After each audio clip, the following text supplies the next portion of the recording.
Más de un año y medio después de la mayor explosión no nuclear registrada en tiempos contemporáneos, Líbano sigue en shock.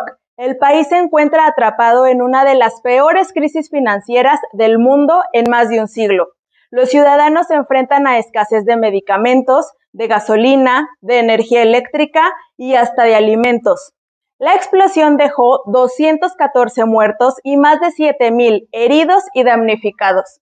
Líbano cuenta con una larga historia de impunidad y las víctimas no tienen ninguna confianza en las autoridades para señalar a los responsables de la explosión y para hacer justicia sobre lo que es un crimen.